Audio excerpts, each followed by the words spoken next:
All right. We'll call the meeting to order. So let's start with the roll call.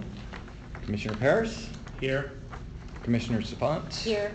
And Commissioner Donaldson, I'm here. All right, start with general public comment. No comment? Great. All right, approval of minutes of the prior meeting. I move to approve the minutes from last meeting. I second the motion. Okay. All those in favor? Aye. Aye. Aye. Passes unanimously. Oh, public comment, sorry. Everyone good? All right. Thank you for our observer assistance. Seeing no public comment, we'll move on to the review of the department's proposed budget. So we have here a printout of the spreadsheet, which is part of the budget process for the city, and we have the director's overview of the budget for the fiscal years coming up of 18 and 19, correct? Okay, so we'll just start by going through and seeing if there are commissioner questions on any of the budget elements or on the Director Arndt's overview of the budget. I did have a question regarding Pier 31. I mean, correct me if it's not here, perhaps I just overlooked it. But how much of a permanent situation is Pier 31? I do know that it is contractual and that we have it up until a certain period of time, but space is always an issue. Is there any kind of outlook in the future about having a permanent space that's very much ours? Or is it going to be a constant move situation? Probably the latter. And then eventually we're probably going to end up, like, who knows how the voting terrain is going to look in San Francisco, because if you go all vote by mail with voting centers, that's a different footprint as far as storage is concerned versus the current process. But if we still maintain a polling place-based voting approach, we'll probably end up going out of the city, probably within about 8 to 10 years, because there will be no space available in San Francisco for a warehouse. That's why we're at Pier 31. We spent almost 3 years looking for an alternate space after we learned that Pier 48 wasn't going to be extended. Right now, I haven't signed it yet. We'll have a 5-year agreement with the port that'll be static, and then there's the 2 options, I believe. One's a 2, one's a 3-year option, if I remember correctly. So, that area has the seawalls that they want to develop going forward. But that's the best we can do for now. So we actually were there at Pier 29, which is the port building that is connected to Pier 31. They're really one and the same. There's Pier 29 on the north side, from the south side, and Pier 31 on the north side. So we actually were in this building before Pier 48. So we've operated out this before, so we know the terrain.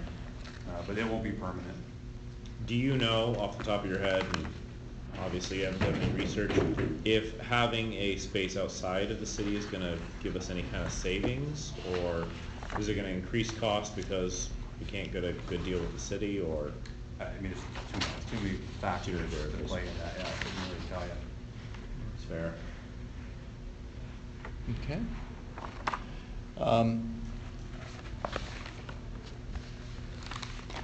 Actually, probably should have started with just kind of going through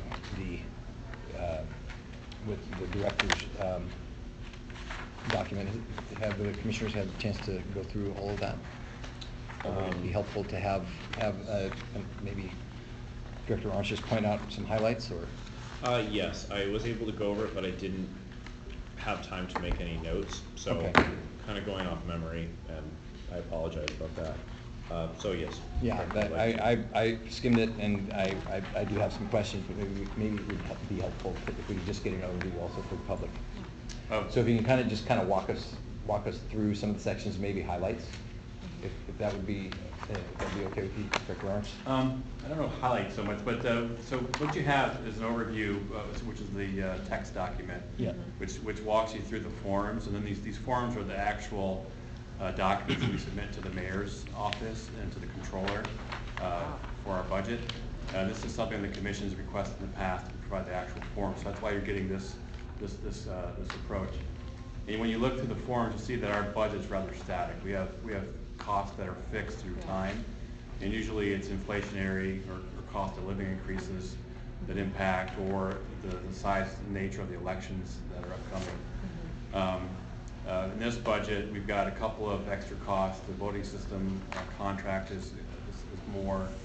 The registration data, the election management system contract is going up. These are costs that were in the contract. They're not surprises. And some other areas. And then also just the staffing costs are going up through the cost of living adjustments. So that's what you see here in these documents. Now, we provided this to the mayor's office. We haven't had any formal response yet. So these numbers potentially could change if there's any kind of negotiations that occur. So what you're seeing now might be somewhat different as far as the numbers are concerned in 2 weeks. However, the categories will remain the same. We're not going to be adding categories or different, different costs in here. That'll stay static from now going forward. There's not a lot of change. There is contemplation of some changes in law. There's the motor voter bill, which will increase the number of registered voters we expect going forward. So whoever has a transaction at DMV will have to opt out of being registered if not registered already, or if the Secretary of State deems that the information is insufficient to grant someone active registration status in California. So that's in here. The non-citizen voter legislation that passed, that's contemplated here somewhat.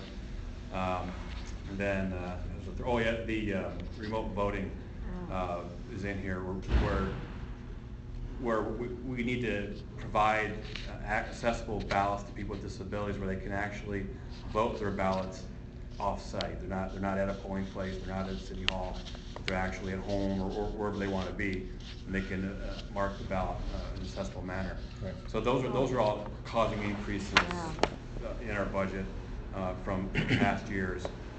We don't, with the legislation, I mean, those are estimates. We don't know the actual impact, but that's what we have in the budget going forward. That's really what's driving a lot of our extra costs. To be clear about the AB 2252, the remote accessible, are we talking accessibility in terms of like using the assisted devices, like as in they need assistance in marking their ballot beyond a standard vote by mail ballot? Is that correct? Right, it'd be a digital ballot essentially. Okay. Do we have like any guidelines so far or threats that we know that are going to be an issue with that, or any procedures, like basic ideas laid out? Yeah, so whatever program that counties obtain to provide the accessible ballot must be approved by Secretary of State. And so right now I think there's I don't know for a fact, someone told me there's 6 different programs that are being being reviewed by Secretary of State's office to provide the accessible ballots. Then once those programs are approved, I would assume that there's going to be some sort of procedures wrapped around those programs we'll have to follow. The Secretary of State's office will also have to set forth some regulations too, because the way the law is written, people who have disabilities are eligible to receive a digital ballot that they can mark off-site or remotely. And right now, how would that be managed? We don't know, and so the Secretary of State has come forward with some regulations on that as well. So it's kind of a contingency and a guess. Yeah. For additional costs. Right. Because does this change the ballot at all, or is it just for additional vote by mail? is this estimate for additional vote by mail, or is there something else we have to do to accommodate those voters? The latter. So, Okay. so we'll have to obtain a service, first of all, that can issue the ballots. Then, you know, as far as and we don't know, we don't know a lot about this, I can't give you a lot of information. But the ballot would need to look like the ballot that we're issuing to regular voters as well. We don't want to have a different ballot unless the systems just can't provide that, but I would expect that they could in some form or fashion. So yeah, there'll be costs. We'll have to get a program that issues it. We're not going to change the current voting system to do this. This will be an add-on service providing to the voters. So are you thinking that we'd actually, or does the legislation require us to provide the ballot marking device? Is that? No, so the program would provide the options to the voter. I see. To mark the ballot. So when that ballot arrives, it's in a manner that would allow someone to access it. Got it. Okay. So like a kit or something. Online, yeah, Perhaps. It's all digital, so it all would be through email ideally, or it might be even a site that they access. Maybe they punch in a user code or something. And I don't know. It all depends on the service. Okay. When was this passed? Since this seems like I don't think we addressed this. Is this a fairly recent law? It was passed last year, yeah. And in 17-18, because we don't have standard elections, this would be then anticipate the special district elections that are coming up? The amounts that are in for fiscal 17 and 18, because that would actually be related to issuing of the ballots. Well, there'll be a June primary. What form are you on? I'm looking at Form 2D. So I guess, yeah, because the 2B fiscal year. as in boy? D, David. So I guess that would be, right, because there will be that crosses the Right. calendar years. Okay, got it. Okay. Okay, another question, as long as we're looking at this on Prop N. So these voters will be registered in the statewide voter system, so they're registered as any other voters? Mm-hmm. Okay. So the cost with this is just anticipating additional voters on the voter rolls? For The which? cost associated with Prop N? Oh, non-citizen voters? Yeah. Oh, no, I'm sorry, I thought it come with remote voting. No, that's a whole other question. So that with the non-citizen voters, there's a lot of questions around confidentiality. Right. So, right now the thinking is to find an approach that excludes that pool of voters from any voter roll. But then at the same time, able to have their information move through the various processes so that ballots get issued. You know, when they come back, we can count the ballot that's vote by mail. That we can get signatures. We'll have to create a registration affidavit that's separate from the current state affidavit, because you have to be a citizen to Right. register. So there's a whole number. There's many issues surrounding non-citizen voters which haven't been determined yet. We're still in the process of determining. But that pool of voters right now, the thinking and the approach is to exclude them from any public voter roll. And so even right now, those who are eligible to receive, let's say, what we call the master voter file, which is the list of eligible voters in San Francisco, we would exclude these non-citizen voters from that master voter file. And we would not grant permission to anyone who would otherwise be eligible to receive registration data to receive information on the non-citizen voters. Okay. And then in the actual election, I guess we'd have to separate out the ballots just for school board if it was along with Right. other. And then also the roster and all that kind of stuff becomes more complicated as well. Right. So in this 160,000, you anticipate this is enough for the non-recurring kinds of work you have to do? Or is there This would be for implementation primarily, and then also for this is, we don't know the number of people. I mean, this is, these are numbers that based on 2010 when this came up. We issued a memo in 2010. I forget where I got the numbers, for potential voters. So based on the number, I think it was like 8,000 potential voters coming in, and then all the processes around that is where that 160. And that's the best guess at this point, because I really don't know. Okay.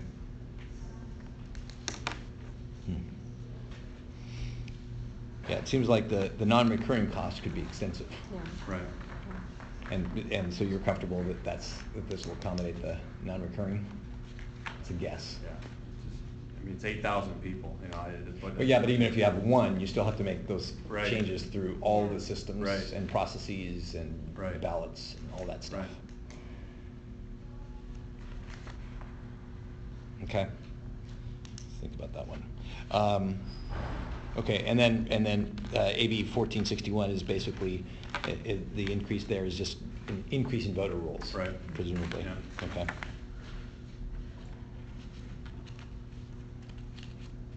And the same thing with 1436, right? It's Right, just- yeah, and in that number, we took half of the provisional voters from this past election, and that was our standard by which we applied, by which we drew an estimate. So we had I can't remember the number now, 30,000 provisional voters last election. So we made that 15,000, and we kind of developed costs around that. That would be the number of people that potentially come to City Hall, you know, and do a conditional registration process. Mhm. Okay. Okay, I don't have other questions on that. Just back on Prop N though, I think Director Arndt, it'd be good for the full commission to have, understand a little more about what systems might be affected by this, because it seems like it could be extensive. Yeah, right now, right now, I don't know. I don't know at all. I mean, we're talking to, you know, school district, city attorney's office, mayor's office, what have you, trying to get a sense of how to implement this. So Mhm. I don't know. I don't have all the information. Sure, So- sure. But I mean, we can anticipate it's gonna be, at least, as you mentioned, being able to segregate the school board, non-citizen and all that, as well as any reporting that comes out and those kinds of things. So, I guess that would be the EIMS that would probably be impacted, right? No, because we wouldn't be able to bring them into the current election management system, because that would Okay. become a public record Okay. at that point. So we have to create something separate, and I don't know what that is yet. Yeah. So. Yeah, I guess it would be worth understanding, I think, for Sure. the commission on that. I think- Which systems are impacted in that non-recurring cost piece. Okay. It seems like that could be a big risk, budget risk, Yeah. particularly in 17, 18, yeah. Okay? Regarding, where am I? Sorry. Kind of on that measure, back on page 3, we talk about the department limited extension request to 2 years because the current voting system is becoming obsolete. Last sentence in there, Dominion indicated the company is not amendable to extending the contract past this time frame. Are we on task as far as finishing an open source voting system by time this 2-year extension is up? Or how much wiggle room do we have? Well, I don't think there'll be an open source system in place by end of next year. What's our plan B? We'd have to either try to get the current system extended out again, or do an interim system in between the end of this contract and then the open source system. Will an interim system be more expensive since there's upfront costs of getting that stuff over here? More expensive than, Begging and pleading for an extension if we can't with Dominion. I mean, they said they're not amendable to extending a contract, but I'm just wondering what's gonna cost us more money.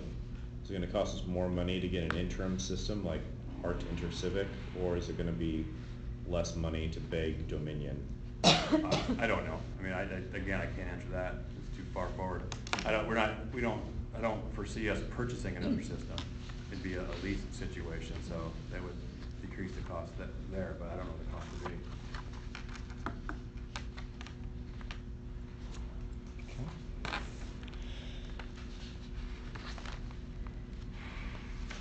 This is actually just more or less a question of curiosity when it comes to recovery. I actually just didn't know that we get money from BART or the CCD board or the SFUSD board of elections. I was much more of under the impression that it's like the city supervisors. They're not paying us any money out of their budget since it all comes from the city. Is this recovery a fixed cost? Does it change over time? Does it change per number of candidates or increase over years automatically, or is it always this flat fee, and how is that established? Oh, so those are projections for the budget. It won't be, I think it's 250 was the estimate. It'll be different than the 250, but we don't know until we know the number of candidates. Because we base it on the number of candidates, the amount of space that it takes up on the ballot, the number of pages in the voter guides. We calculate all that in a formula, and then that's how we get the reimbursement cost. And so it changes with each district. And I know you see it as a board. These are actually districts. These are district elections. And so then we're able to get reimbursement from the districts. Okay. Okay. I'm sorry, we're jumping around, but one of the other things here was that there was a one-time expenditure of this $2.5 million for project fund to move warehouses. So that's something that doesn't sunset and is awaiting the actual move. Is that right? Right, and so we actually have sent the information to the mayor's office to have a hearing set at the Budget and Finance Committee to have that money released so we can fund an MOU with the Department of Public Works, who's doing the architectural planning, and also will be doing the procurement of contractors. So at 2.5, so we're in conversation about if that 2.5 is the number, if it can be less. But so right now, no, the number, the funds won't sunset. But at the same time, we're still in the discussion with the mayor's office on this one. But they're already appropriated. It's on reserve. It has not been appropriated. So Okay. it won't. The Budget and Finance Committee will have to release the money for us to use. And is that in these budget numbers, or is that a separate Separate. fund? Yeah. Okay. Got it. Okay.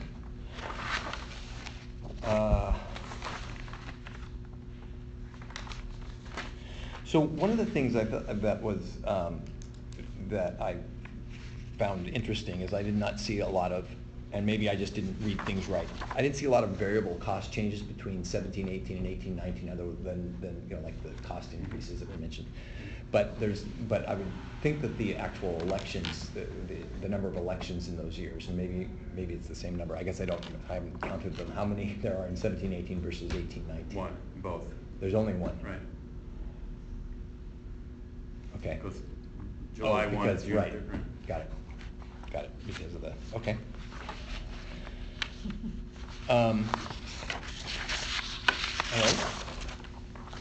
right. Looking at Form C3, I was just wondering here, so we have a community development specialist. It looks like you're removing that FTE in favor, well, not necessarily in favor, but that FTE is going away. So is that due to somebody leaving the department? And how does this impact the community development and outreach? Yeah, it's vacant right now. Okay. And so that position actually we brought into the department when we implemented ranked choice voting in 2003, 2004. And it's a lot of the job description for that position as a grant administrator. Okay. And right now we don't have any grants at all in the department. So we want to move it to an 1842, which is a management assistant position. Okay. And that's far more flexible for us, and we can move that person around. And also when we bring someone in, they've got a different skill set. Multiple skills. Right. Right. Exactly. Sounds good. Right. Yeah. That's the reason for that. I'm sorry, which one is that moving to, from 977 to 1842? Yeah, Okay, so got it. right. I see, that's the first one, okay. Got it. And then these other ones that are these FTE removals are based on, I guess I didn't read your note.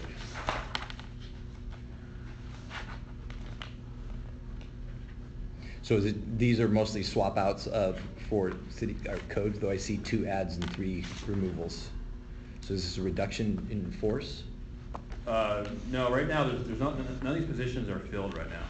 So Okay. no one's being moved around, no one's being moved out. Okay. So these are vacant positions, and we're trying to modify them to better meet the department's current needs. And there's a negligible, it's not zero, but $11,000 or $10,000 next fiscal year increase, which is very small. Okay. So we're not increasing our personnel budget by doing this either. Okay. And in all cases, you're moving to this management assistant, so you have more flexibility. Right. Sounds, Yeah, it's more broad. in Makes the job sense. description. okay. A question on budget form 3C, position changes. It says highlighted new positions should be budgeted at .77 in their first year. Is this because there's just no election in 2017?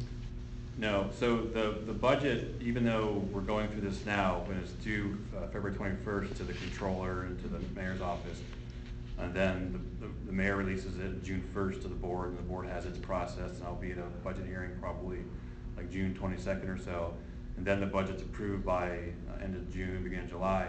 The money's not actually the budget items aren't actually funded until August 1st. So even if we were to move immediately, the money doesn't follow immediately after the start of the new year. So that's why you're seeing a less than a full time. Oh, okay, I understand. Okay.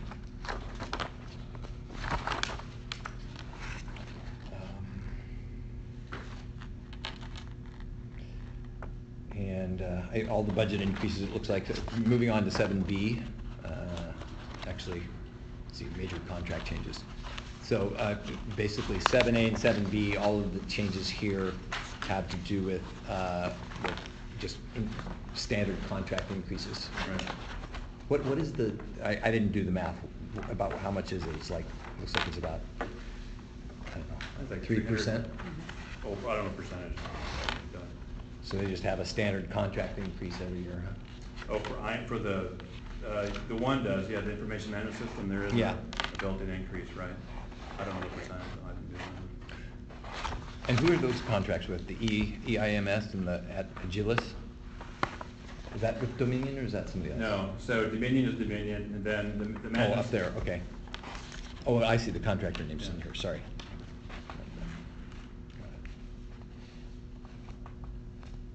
Okay. Any other questions on equipment, commissioners? No, not for me. Okay.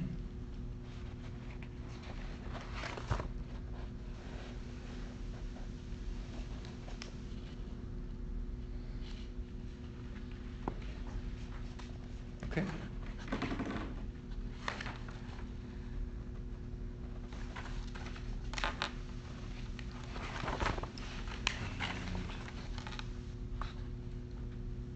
This one for MTA for sample, I think, right? Right. Yeah. Got it. I think so.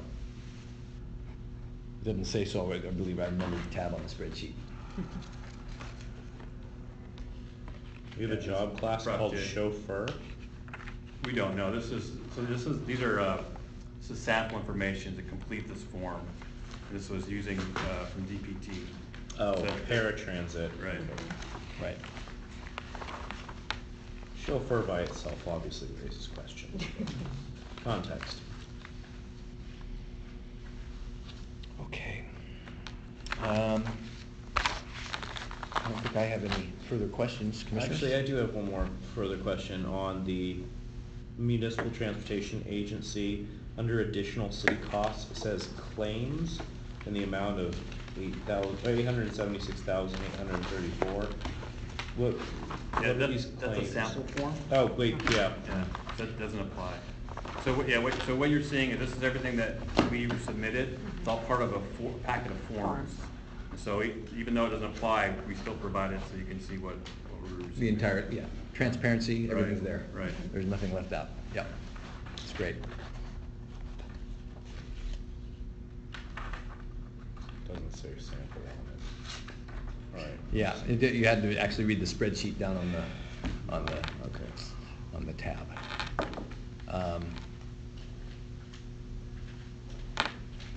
Thank you. It's a tremendous amount of work. It is. I know. It's hard to decipher it all. I know. Yeah. It's right after the election too, so you're fried from the election, Okay, I don't think Commissioners, any further questions? Not for me. I'm Okay. overwhelmed by this. No, Okay. not at this time. Let's see, do we make a motion first and then we take comment? I believe that's how we should do this. So I'd like to make a motion that we approve or the budget for full review by the commission with the stipulating, however, that we get some more clarity on the prop and implementation non-recurring costs. I will second. We'll do a roll call vote. Commissioner Public comment. Paris? Oh, public comment, excuse me. Yes. Public comment on item 4, department's proposed budget. Yes, Brent Turner.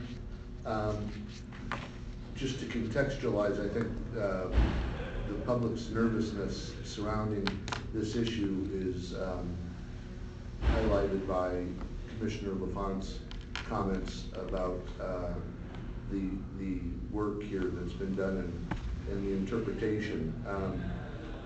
Just wanted to mention that I'm not exactly clear, because budgets aren't really my expertise, but the concern of the public is that we are, first of all, nervous about the delay in moving forward with the open source contract, and now how that plays in to this budget, as I think the fact that we have not moved forward now is causing other ramifications in that we're talking about extensions and bridge systems and such, whereas if we would have moved forward initially, then we could have a system developed and implemented in time for a seamless transition. So now at this point, we're put in the position of perhaps not being able to realize a system that the mayor and the board is directed to occur. That being said, I think my caveat regarding the budget would be if there's not money allocated directly for that open source system, which would include the disability remote voting system that Dr. Gilbert has tendered to Director Arnst and asked for his participation in the certification of that system, which would be the only open source system of its kind. We need to either make sure it's in the budget or make sure that Harvey Rose is aware that this money is to be allocated so that there's a reserve or something. My concern is that, again, this is a slow walking process that at the end of the line results in a delay of the open source system that has been directed by the mayor and the board of supervisors. Thank you, and the elections commission. Thank you. Thank you, Mr. Turner. Any other public comments? Okay. With the comment from the public, I would like to modify my proposal to be that we'd like to get clarification or maybe just ask Director on, so where does the funds aren't here in this budget, right, for the voting system, is that correct? Correct. Or they're separate. So what is the source of those funds, or whose budget does that come out of? Is it the mayor's budget, or? For the division. Like the 300,000 that is currently allocated for, to start that open source, where does that come from? Came out of the general fund. Okay. Through Coit. So so it's Coit, it's in Coit's budget? I don't know, it's in the department's budget, I don't know the mechanisms how between the mayor's office or Coit, but it was Coit reviewed the open source request from the department And that's how the $300,000 was included in the department's budget. Okay. Where it came from, and it came from the general fund in some form or fashion, I don't know. It's not included now with Coit's budget, it's in the department's budget. Okay. And which budget form would that show up on? Is it program expenditures on the budget form 3A?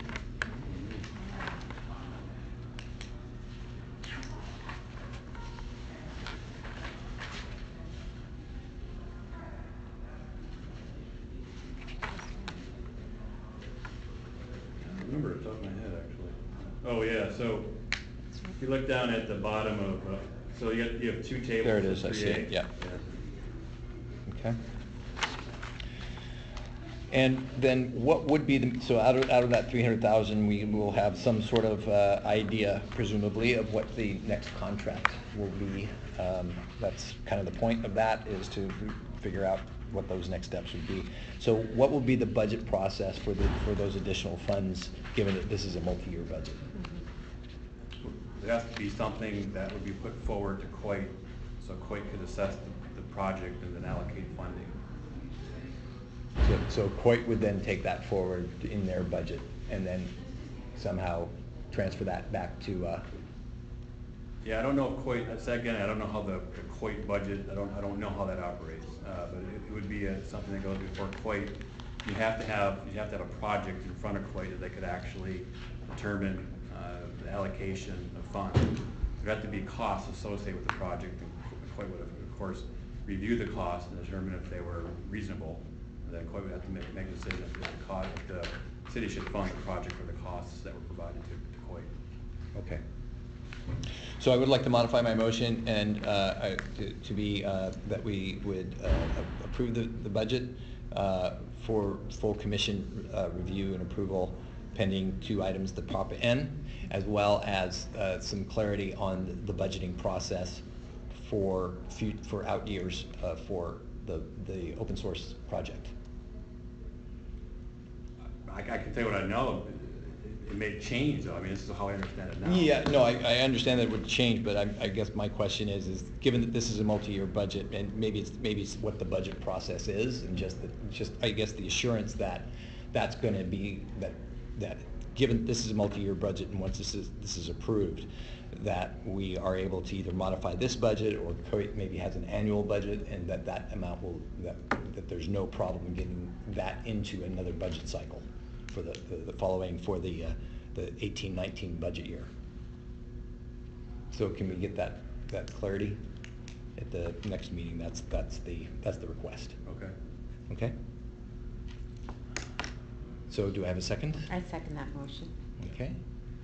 We'll do a voice vote. Commissioner Paris? Or do we need public comment again? Yeah. Yes. Since we did a new motion, I think we need a public comment again for it. Okay. Public comment? No, we don't? We don't? It's up to you. You choose to remain. Okay, we'll take public comment. David Bilfeld.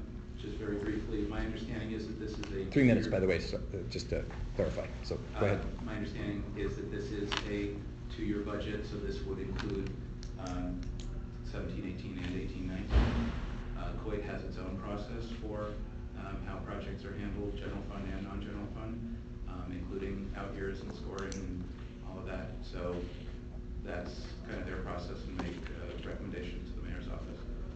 So I don't know how your particular project would be handled in this case.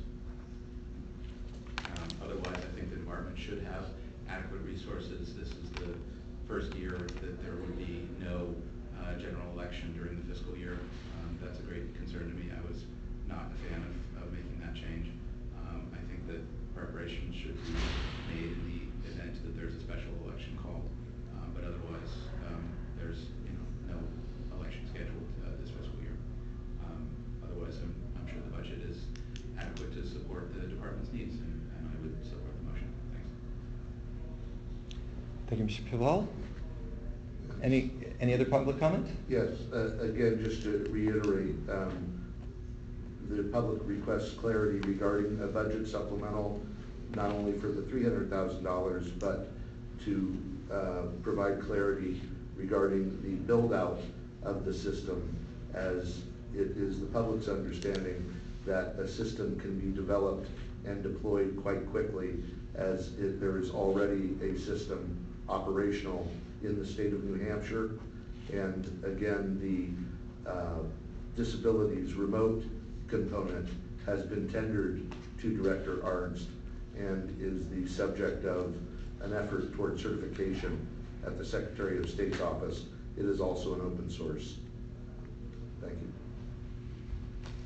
Thank you, Mr. Turner. Seeing no other public comment, we'll go to a vote. Commissioner Paris. Aye. Commissioner Safant. Aye. Commissioner Donaldson votes aye. Motion passes unanimously. Okay, so agenda item 5, review of open source voting initiative.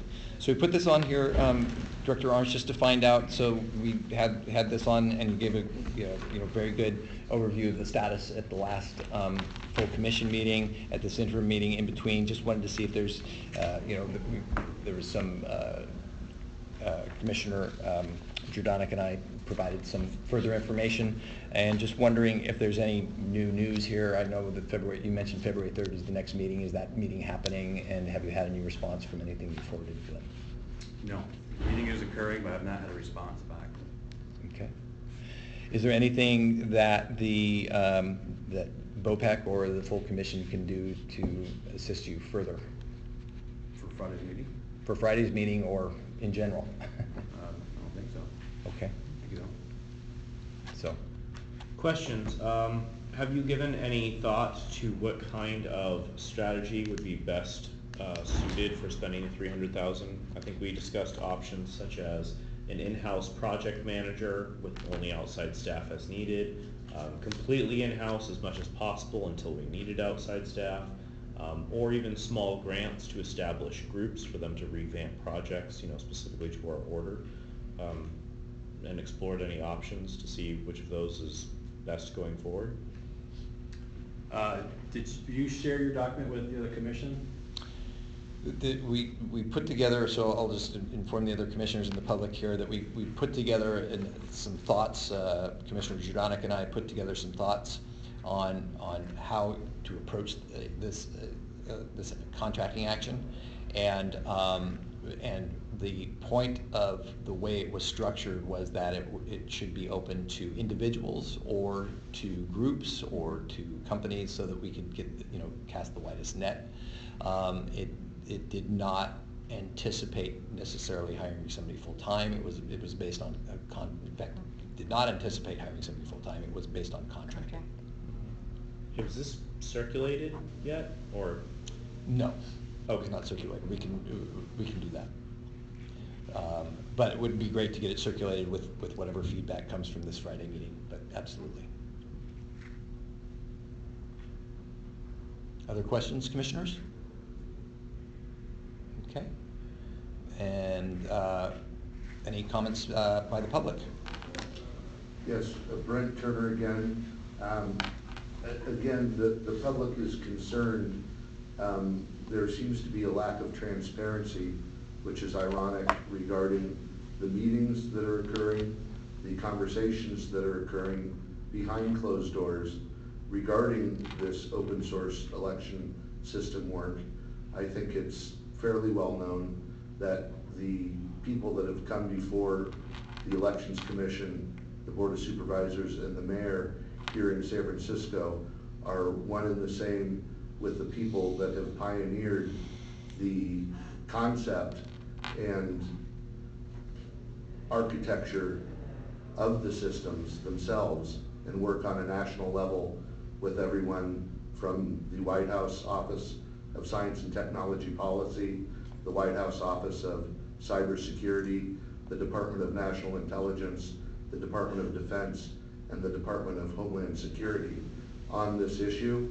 So I think it would behoove the county to utilize the people that are tendering graciously information regarding open source election systems and keep them in the loop so that we don't suffer the same ills as other counties, namely Los Angeles, in going down the inappropriate road toward systems that in the end will prove to be a boondoggle and a waste of public funds, so that we get it right the first time. And I think if we utilize people like Brian Fox and Dr. Gilbert and others that have graciously gone out of their way to keep the county educated on this matter, we would be doing the public a good service, and that would likely result in an appropriate election system for the county. Thank you. Thank you, Mr. Turner.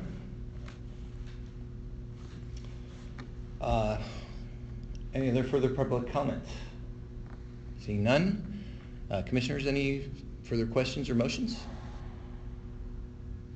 Seeing none, we'll move on to, I guess that's it. So, any other business? I guess we didn't put a new business on our Agenda. on the agenda, so no new business to be considered here. So with that, I call the meeting adjourned.